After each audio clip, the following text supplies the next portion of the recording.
सजेति सिन्धुरवदनो देवो यत्पादपङ्कजस्मरणं वासरमणेरिव तमसारासन्नासति विघ्नानां या कुन्देन्दुतुषारहारधवला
जय जय रघुवीर समर्थ।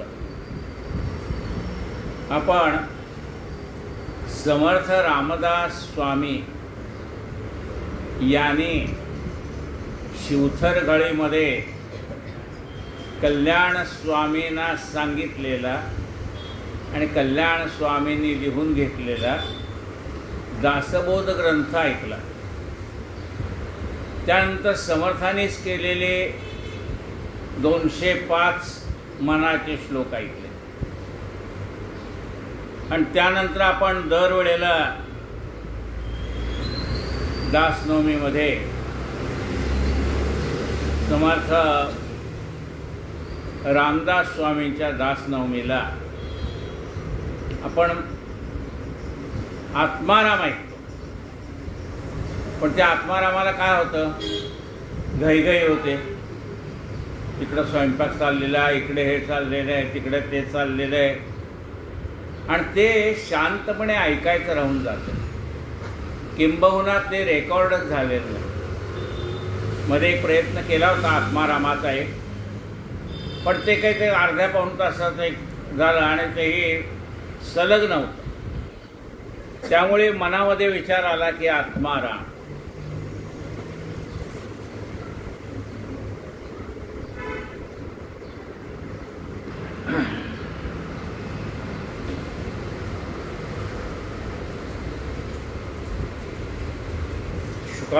सारिखे पूर्ण वैराग्य ज्याचे वसिष्ठा परिज्ञान योगेश्वराचे कवी वाल्मिका सारिखा मान्य ऐसा नमस्कार माझा सद्गुरु रामदासा। जय जय रघुवीर। पण श्रोत्याने काही समर्थांना असं विचारलं नव्हतं की आम्हाला तुम्ही आत्माराम सांगा म्हणून। पण समर्थ म्हणाले मी जे काही आता सांगितलं तुम्हाला इतक्यांदा त्यातलं तुम्हाला किती समजलंय ते तपासून घ्या असं समर्थांचं म्हणणं आहे। जे सांगितलंय ते तुमच्या अंगामध्ये किती मुरलंय, पचनी पडलंय का नाही, नाही तर मग घासामागे घास घेतला अवकाश नाही चावावयाला अवघा बोकणाची वरला मग असं होऊ नये। खाल्लेलं अन्न अंगी लागलं पाहिजे, तब्येत सुधारली पाहिजे। तसं जे काही आपण ऐकलेलं आहे ते प्रत्यक्षात आचरणात आलं का? जसं समर्थ रामदास स्वामींचाच अवतार कोणाचा आहे महाराज आहे। दासनवमीच्या गजानवीच्या ग्रंथात एक उल्लेख आहे त्या रामदासाला गजानन महाराजांनी समर्थ रामदास स्वामींच्या रूपात दर्शन दिलं। तेव्हा मग एकदा जे सांगितलंय ते प्रत्यक्षात समाज आचरणात आणतो का नाही ते बघण्यासाठी समर्थाने काय केलं? समर्थ म्हणाले, मी तर दासबोधात लिहून ठेवलंय बाबा, आपण यथेष्ट जेवावे, उरले ते अन्न वाटावे, परंतु वाया दवडणे हा धर्म नव्हे। आणि इथं जर म्हणाले सगळं त्या पत्राळीवर ते अन्न तसेच्या तसं, थोडं खातायत सांडून देत आहेत, थोडं खातायत सांडून देत आहेत। मग महाराजांनी सिद्ध वेचली, प्रत्यक्ष आचरणात आणून दाखवलं का अरे हे अन्न परब्रह्म आहे। म्हणजे तुम्हाला मी सांगितलंय ते तुमच्या अजून व्यवहारात उतरत नाही। म्हणजे परमार्थ नुसता ऐकून उपयोग नाही। आजच एक गोंदवलेकर महाराजांच्या चरित्रातला आत्ता मेसेज वाचला, त्याच्यामध्ये त्यांनी लिहिलं आहे, मी अशा साधकाच्या शोधात आहे की ज्यांनी प्रत्यक्ष परमार्थ स्वतःच्या आचरणात आणला।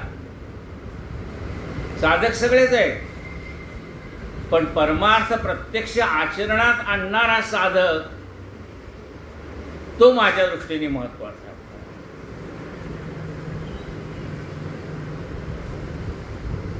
समास पहिला, त्याग निरूपण, श्रीराम समर्थ। जयासी लटिका आळाला, जो माया गौरी पासून झाला, झालाची नाही तया अरूपाला रूप कैसे। लटका म्हणजे खोटा आळ आला, म्हणजे खोटा आळ कोणावर आलाय का? प्रत्यक्ष कृष्णावर आला की सत्राजित राजाचा मुलगा प्रसेन, त्याला वाघाने मारलं, पण म्हणले त्या सत्राजिताला म्हणजे सत्राजिताने सूर्यनारायणाला प्रसन्न करून घेतलं होतं। म्हणजे सत्राजिताने सूर्यनारायणाला प्रसन्न करून घेण्यासाठी काय तपश्चर्या केली? म्हणजे काही नाही, रोज सकाळी तो गंगेमध्ये उभा राहायचा, सूर्याला अर्घ्य द्यायचा, आणि त्या तपश्चर्येच्या योगाने सूर्यनारायण प्रसन्न झाला आणि त्याला त्याने आपल्या गळ्यातला, सूर्यनारायणाने स्वतःच्या गळ्यातला स्यमंतक मणी दिला। आणि एकदा बरं तो स्यमंतक मणी असा होता की रोज हजारो ग्रॅम सोनं त्यातनं निघायचं। आजच्या काळात असता तर बरं झाला असतं। तो स्यमंतक मणी जो हजारो ग्रॅम सोनं रोज त्यातनं बाहेर पडायचं। तो सत्राजित राजा एकदा आपल्या गळ्यामध्ये तो स्यमंतक मणी घालून आला आणि नारद सहज बोलून गेले की सत्राजिता, अरे हा तुझ्या गळ्यातला मणी गोपालकृष्णाच्या गळ्यामध्ये किती शोभून दिसला असता। लगेच सत्राजित संतापला, तुमचं म्हणले लोकांच्याच वस्तूवरची नजर। बालपणी म्हणाले सगळ्याकडे दही दूध खात होते, आता म्हणले माझ्या गळ्यातला मणीत पळ चालायला लागलाय का? कृष्ण म्हणले, सत्राजिता का रागवतोस? तुझ्या गळ्यातल्या मण्याची मी अपेक्षाच केली नाही। नारदाने तुला विचारलं आणि तू मला माझ्याबद्दल संशय घेतोस मनात। आणि एके दिवशी हा सत्राजिताचा मुलगा प्रसेन तो गळ्यामध्ये मणी घालून गेला आणि कुठे गेला कळला। मग त्यांनी अशी आव उठवली कोणी सत्राजिताने की माझ्या गळ्यातल्या मण्याचा लोभ कृष्णाला असल्यामुळे कृष्णानेच माझ्या मुलाचा वध केला असेल। खोटाळ कशाचा? की माझ्या म्हणजे खुनाचाच आरोप, माझ्या मुलाला मारलं असा आरोप खोटा कोणावरती? कृष्णावरती। मग कृष्ण म्हणाले, हा माझ्यावरती आलेला खोटा आरोप हा खोटा आहे, मला सिद्ध करायला पाहिजे। आणि मग सगळ्या सैन्य घेऊन निघाले, बघतात तर त्या ठिकाणी एक वाघ आहे, वाघाची आणि त्या प्रसेनाची झडप झालेली दिसते। आणि मग प्रसेनाची झडप झालेली दिसते, प्रसेन मरून पडलाय आणि वाघ पुढे गेलाय। मग वाघाच्या पावलाचा मागोवा काढत गेले. तिथे अस्वलाची आणि वाघाची भांडण युद्ध झालेलं दिसतंय. वाघ मरून पडलेलं दिसतोय, तिथेही मणी काही नाही. मग गेले अस्वलाच्या पावलाचा माग काढत जांबवंत, तो जांबवंत होता राम अवतारात, त्याचा माग काढत गेले. एका गुहेपर्यंत गेले. मग कृष्ण म्हणाले मी 27 दिवसांनी परत येईन, तोपर्यंत तुम्ही थांबा किंवा घरी जा. लोक म्हणाले अहो ते अस्वल म्हणजे काय माहिती का, ते गुदगुल्या करून हसून हसून माणसाला मारून टाकतं. अस्वल आणि मिठी मारले तर सोडणं कठीण आहे. काय तुम्ही जाऊ नका त्याच्यामध्ये. कृष्ण म्हणले असं नाही, माझ्यावरती आलेला आरोप आहे, मला अग्निदिव्य करायलाच पाहिजे. गेले आणि त्याने घरात लहान बाळ होता त्याच्यावरती तो मणी टांगलेला होता. कृष्ण गेल्यावर म्हणले, मणी घ्यायला गेल्यावर त्याची बायको म्हणते, जांबवंताची बायको, की अहो त्याला हात लावू नका, माझा नवरा रागीट आहे, त्याला जर जाग आली ना तर तो तुम्हाला जिवंत सोडणार नाही. कृष्णाला लगेच पाय आपटला जमिनीवरती, तो जागाच झाला जांबवंत. आणि मग त्यांचं दोघांचं युद्ध झालं. किती दिवस झालं? 27 दिवस युद्ध झालं. आणि मग राम त्याच्या छातीवर बसले आणि म्हणाले, आता तुला ह्या संकटात सोडवणारा कोण आहे तो मला सांग.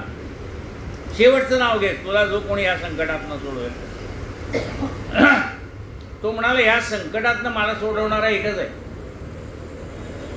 ध्यायेताजानुबाहुं धृतशरधनुष्यं बद्धपद्मासनस्थं पीतं वासो वसानं नवकमलतलस्पर्धिनेत्रं प्रसन्नं वामाङ्कारूढसीता मुखकमलमिलल्लोचनं नीरदाभं नाना अलंकारदीप्तं दधतमूर्जटां मंडनं राम. सीतापती राम हाच मला यातनं सोडवणार आहे. असं म्हटल्यावर त्याला तो कृष्ण छातीवरचा दिसेच ना, प्रत्यक्ष रामराय दिसायला लागले. हो म्हणले, माऊली माऊली माऊली महाराज तुम्ही आले, पाय पडतो. एकदा कृष्ण एकदा राम, एकदा कृष्ण एकदा राम. म्हणजे काय हे म्हणाले, लीला काय भगवंता तुमची ही. एकदा मला रामरूपात दर्शन देता येते, एकदा कृष्णावतारात दर्शन देत.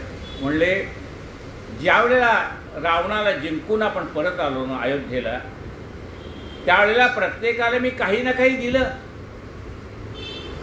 विभीषणाला लंकेचं राज्य दिलं, की सुग्रीवाला किष्किंधेचं राज्य दिलं, अंगदाला युवराजपद दिलं, प्रत्येकाला काही ना काही दिलं. मारुतीला काहीच दिलं नाही. पण शेवटी भरताने मला विचारलं, सगळ्याला सगळं दिलं, मारुतीला का नाही दिला. तो त्याला तर तुम्ही सीता शोक हरण असं नाव दिलंय, लक्ष्मणाचा प्राणदाता असं तुम्ही त्याला भूषण दिले, नाम दिले, आणि मग तुम्ही आत्ता काहीच का देत नाही. मग त्यांनी भरता सांगितलं, भरता कपीसे उरण हम नाही. भरता मला ह्या मारुतीच्या ऋणातनं मुक्तच होता येत नाही. काय दिल्यानंतर मी याच्या ऋणातनं मुक्त होऊ. आणि मग जांबवंत तुझी पाळी आली. तुला मी विचारलं की काय पाहिजे ते सांग. तेव्हा तो म्हणाला, एवढं राम रावण युद्ध झालं, पण माझ्याशी मल्लयुद्ध खेळणारा कोणी भेटला नाही, तुम्ही माझ्याशी मल्लयुद्ध करा. मग राम म्हणाले, या अवतारात मला जमणार नाही, पण कृष्णा अवतारात मी तुझ्याशी मल्लयुद्ध करीन. 1-2 दिवस नाही म्हणजे 27 दिवस मल्लयुद्ध करेन. मग त्यांनी सांगितलं, आता कशासाठी आपण आलात. म्हणजे माझ्यावर असा असा आरोप आलाय ह्या समंतक म्हणे चोरल्याचा, त्याचं निराकरण करण्यासाठी मी आलो होतो. म्हणजे काही का होईना, त्या निमित्ताने का होईना तुमचे पाय आमच्या घराला लागले म्हणे.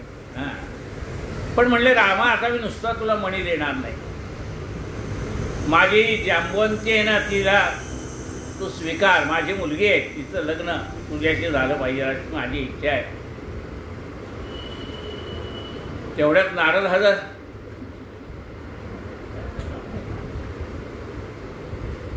कृष्ण म्हणले, बघा यांची काय प्रपोजल आहे.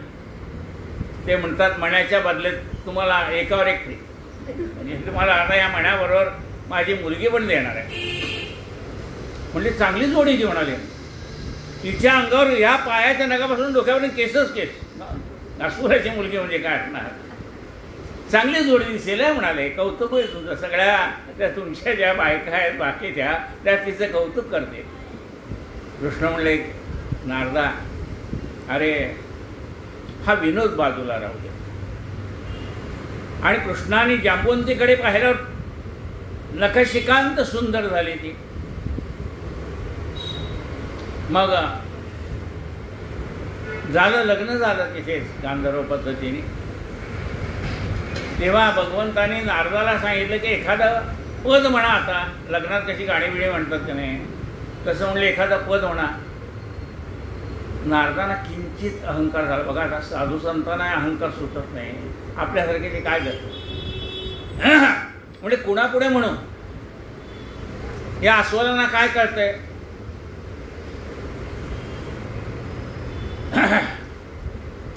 भगवंत म्हणाले या अस्वलाला या गायनातलं काही कळत नाही असं तुम्ही म्हणताय ना. मग अस्वलाला विचारलं, त्याचं एक लहान अस्वल होतं, त्याला विचारलं का रे तू गाशील का. गाईन की म्हणाला. तुमची कृपा असल्यावर काय, एक कृपा भगवान की, देवा तुमची कृपा असल्यावर काय.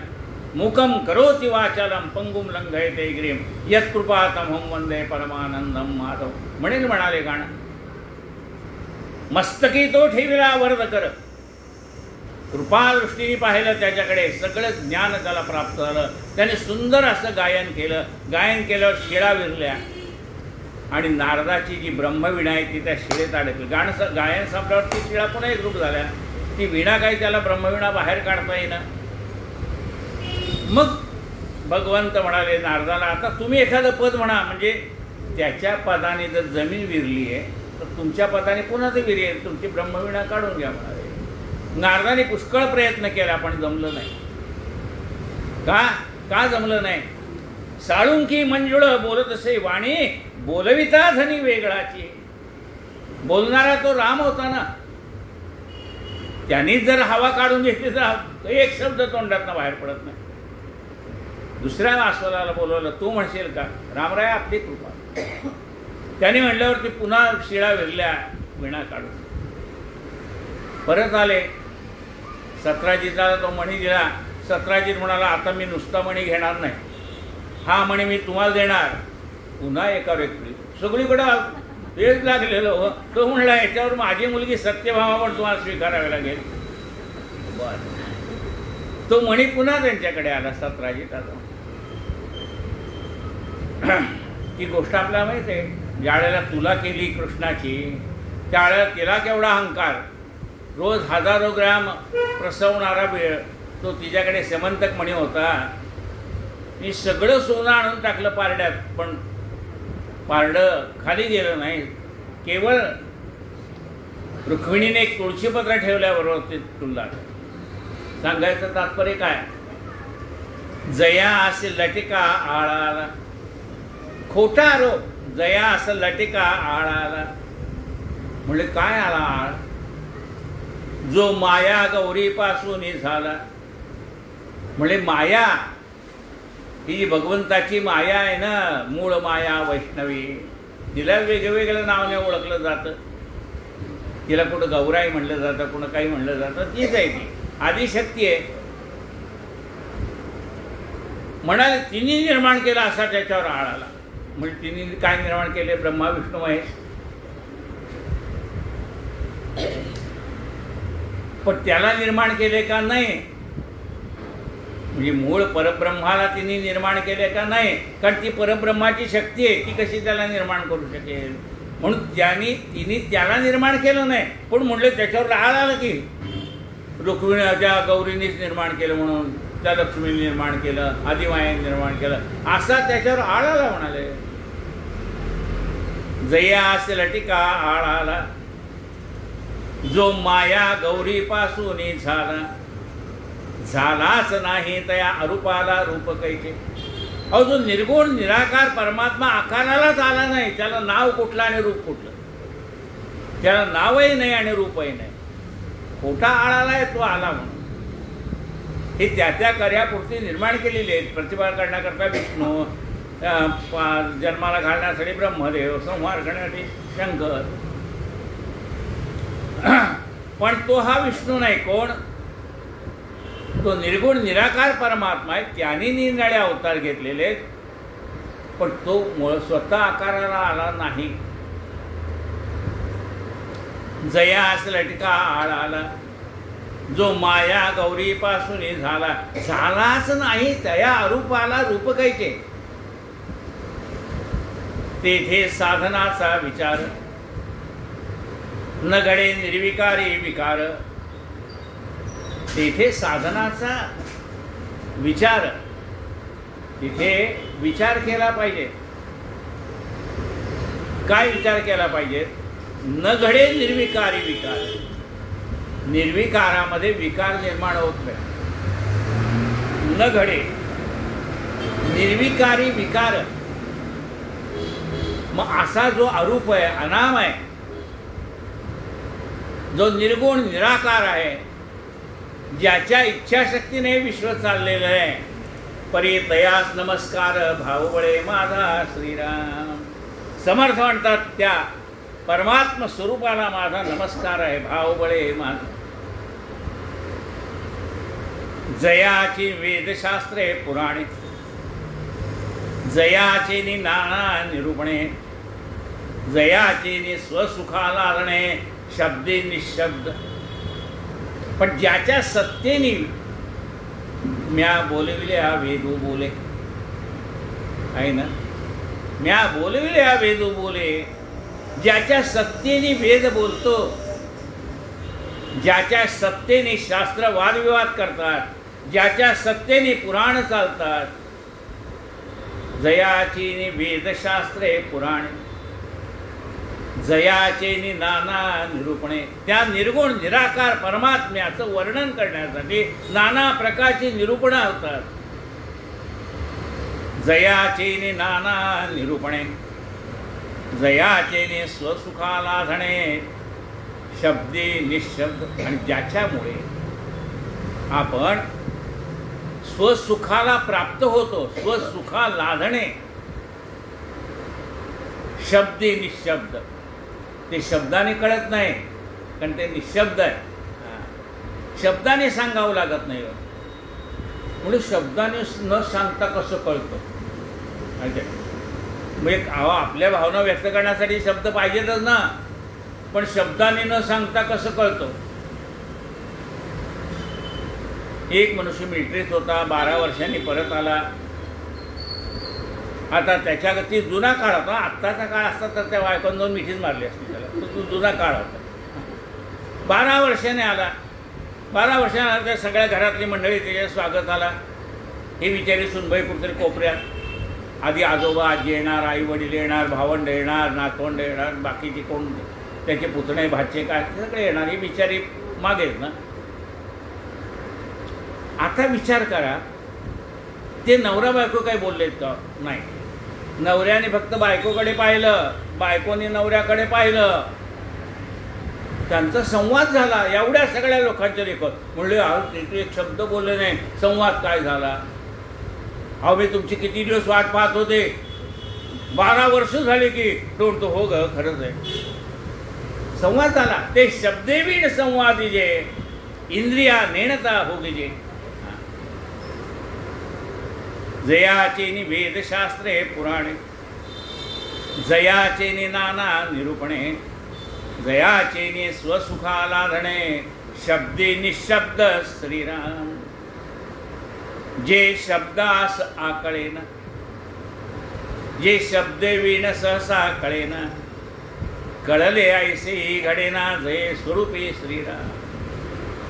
जे शब्दास आकळेना, जे शब्दाला आकलन होत नाही, म्हणजे शब्दामध्ये सांगता येत नाही. जे शब्दास आकळेना, काय म्हणलं, येतो वाचो निवर्तनते. हे भगवंता तुझं स्वरूप वाणीलाही कळत नाही. जे शब्दास आकळेना, जे शब्देविण सहसा कळेना. आपण शब्दाने सांगितल्याशिवाय कळत नाही, शब्दाच्या आवाक्यात येत नाही, पण शब्दाने सांगितल्याशिवाय कळत नाही.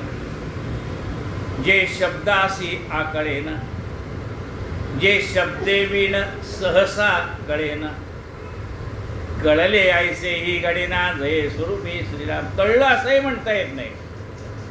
जे शब्दाच्या पलीकडे आहे ते शब्दाने सांगण्याचा प्रयत्न केला, कळल्यासारखं वाटतं पण कळत नाही. कळले ऐसेही घडेना जये स्वरूपी श्रीराम. ते निर्गुण निराकार परमात्म्याचं स्वरूप शब्दाने सांगण्याचा प्रयत्न केला तरी सुद्धा त्याचं आकलन होईल असं नाही. म्हणले ते कसं आहे पण शब्दाने सांगितल्याशिवाय तर कळत नाही.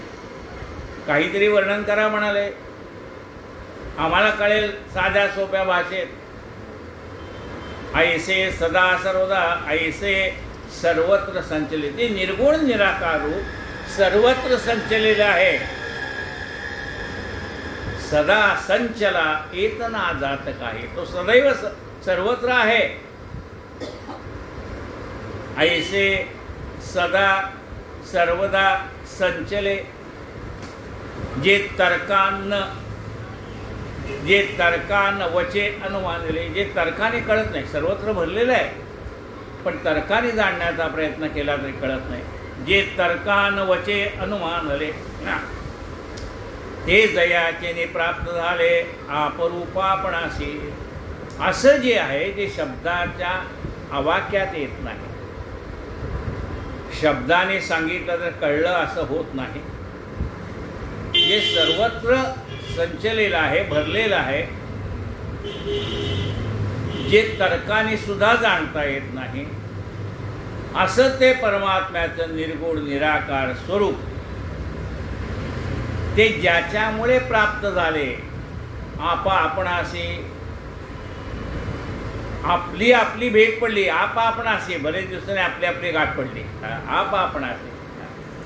ते निर्गुण निराकार परमात्मा तत्व प्रत्येकाच्या अंतःकरणामध्ये आहे. त्याला आत्माराम असं म्हणतात.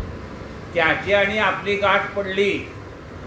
बघा, ते जयाचे प्राप्त झाले आपरूपापणाशी. ते ज्याच्यामुळे आपल्याला कळतंय. नमन तिची या निजपता. ती सरस्वती माता आहे, देवी आहे. तिला शरण गेल्याशिवाय ते आत्मरूप आपल्याला कळत नाही. नमन तिची या निजपदा. माया वाग्देवी शारदा. ती कोण आहे? शारदा आहे. तिला शरण गेल्याशिवाय ते स्वरूप आपल्याला कळत नाही. नमन तिची या निजपदा. माया वाग्देवी शारदा. जयेची प्रवर्तते संवादा संत महानुभाव श्रीराम. त्या सरस्वतीचा आशीर्वाद असल्याशिवाय हे आत्मस्वरूपाचं वर्णन करून सांगता येणं शक्य नाही. त्या सरस्वतीचा आशीर्वाद ज्या वेळेला मिळेल त्यावेळेला संत महानुभाव त्याचं वर्णन करून सांगतात. म्हणजे सरस्वती आपल्याला प्रसन्न आहे का नाही कसं ओळखायचं? त्याचे वर्णन करून सांगितले. सरस्वती प्रसन्न आहे का नाही आपला आपण परीक्षा करायची आपल्याला आहे का नाही.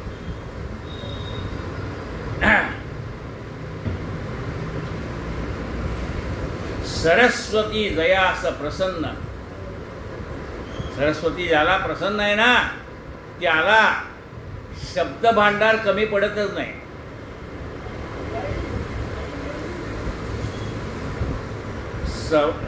सरस्वती जयास प्रसन्न. त्याला ती समयानुरूप, समयाला त्या त्या प्रसंगाला अनुरूप असं सुचवते. कोण? ती सरस्वती. समयानुसार शब्द देत. आता यावेळेला कोणता शब्द वापरायचा आहे, यावेळेला काय उदाहरण द्यायचं आहे, यावेळेला काय सांगायचं आहे ती सुचवते. कोण? वाग्देवी. समयानुसार शब्द देत. त्या वेळेला काय बोलायचं आहे ती सरस्वती प्रसन्न असली की शब्द भांडार कमी पडतच नाही. नमन तिची या. म्हणून तर आपल्याला लहानपणी पहिल्यांदा काय श्री गणेशायमान सरस्वतीचं पूजन आहे की नाही, पाठीवर आपण घेऊन जायचं, सरस्वती काढून न्यायचे घरात.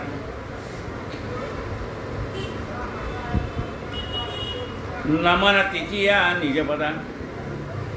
माया वाग्देवी शारदा.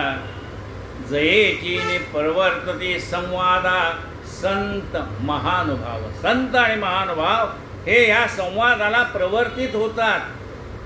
नाही तर कोणाची ताकद आहे या निर्गुण निरूपावर बोलण्याची, निर्गुण स्वरूपावर बोलण्याची. श्री कृष्ण गोविंद हरे मुरारे.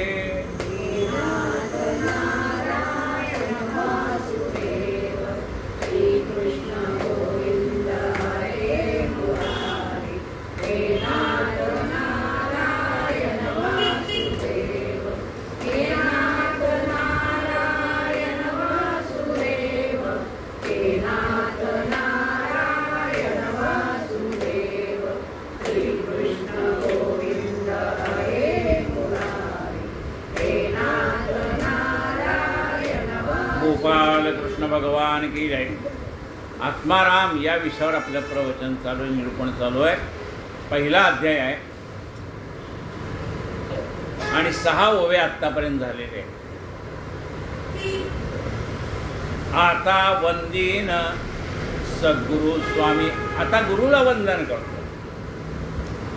आता वंदीन सद्गुरु स्वामी, जेथे राहिले तोच मी, आणि निवारली निजधामे पाचही जणे श्रीराम.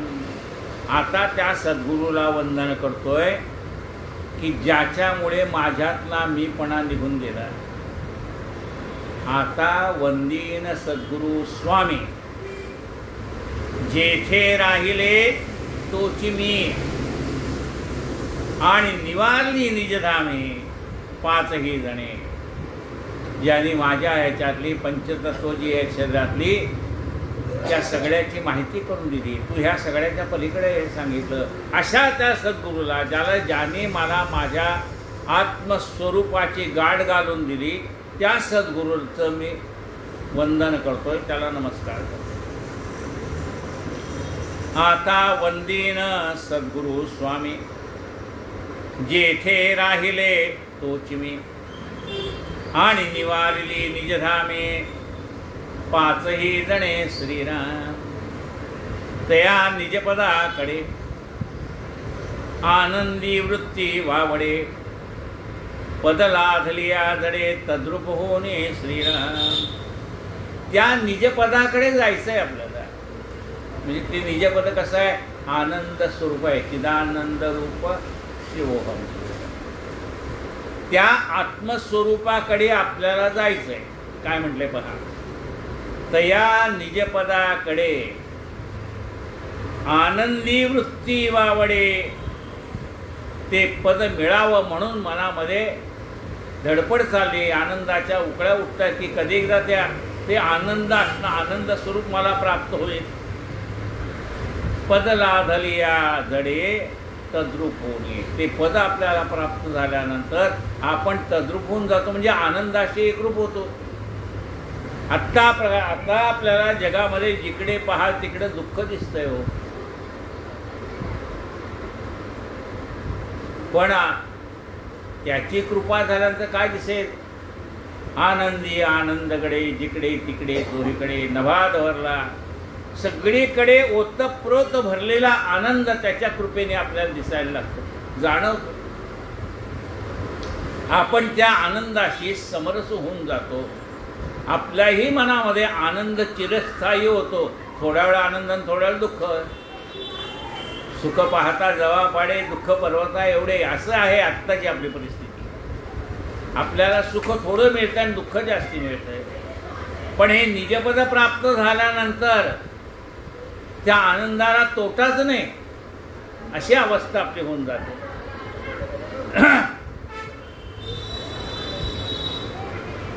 स्वामी कृपेचा लोटाला, मज सरोवरी सामावला. पूर्ण झाल्या उसंबळा, अनुभव उद्गार श्रीराम.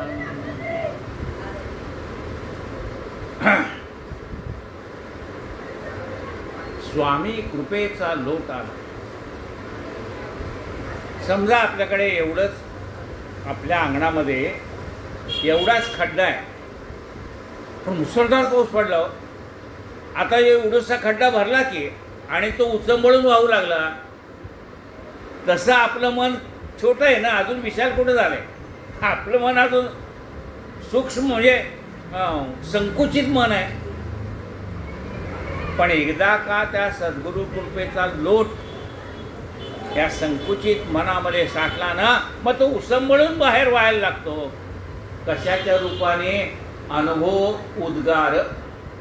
मला आनंद प्राप्त झाला याचा उद्गार मुखातनं बाहेर पडतो. पोट भरल्यावर ढेकर येते की नाही, तसं आहे ते. मग त्याला काय म्हणलंय? आनंद पोटात माहिना. तो आनंद एवढा झाला, काय कधी झाला बघा. स्वामी कृपेचा लोट आला, मज सरोवरी सामावला, पूर्ण झालिया उचंबळला, अनुभव उद्गार श्रीराम.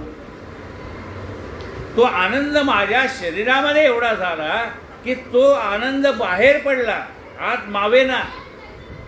आनंद पोटात मावेना असं झालंय. तो आनंद पाहिला.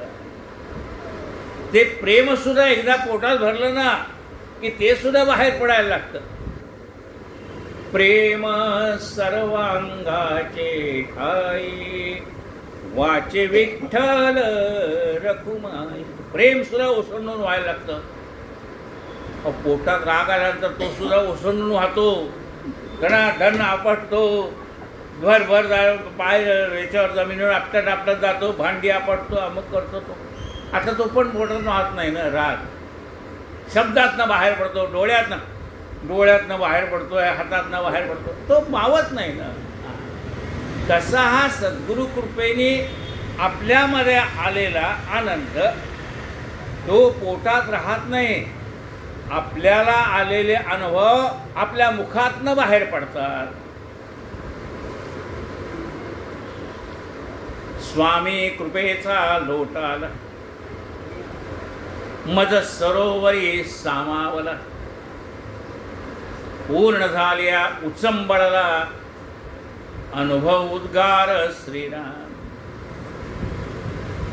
माझे सद्गुरु कृपेचे बळ. माझ्यावरती सद्गुरूची जी कृपा झाली ना,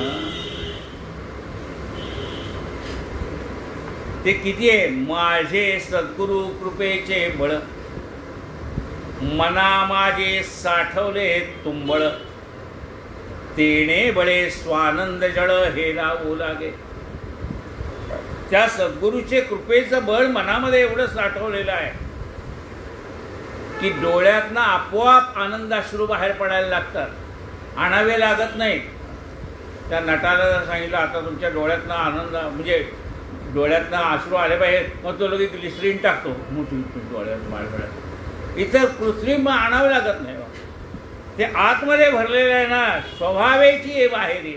हां, माझे सद्गुरु कृपेचे बळ, मना माझे साठवले तुंबळ, तेणे बळे स्वानंद जळ हे लावू लागे श्रीराम. त्यामुळे आत झालेला आनंद आहे ना, तो हेलावू लागतो आतल्यात आणि मग उद्गार रूपाने बाहेर पडतो.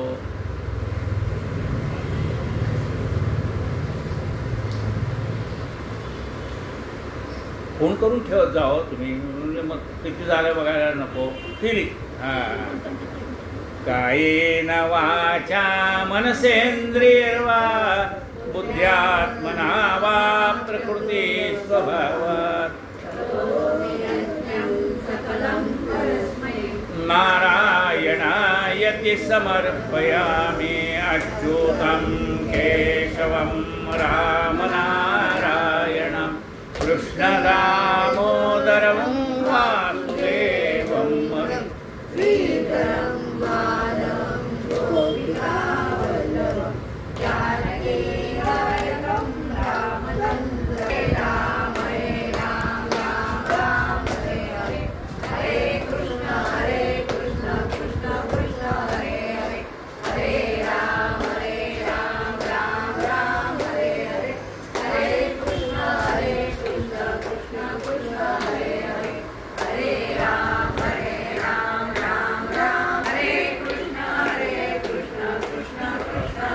गोपाल कृष्ण भगवान आरती।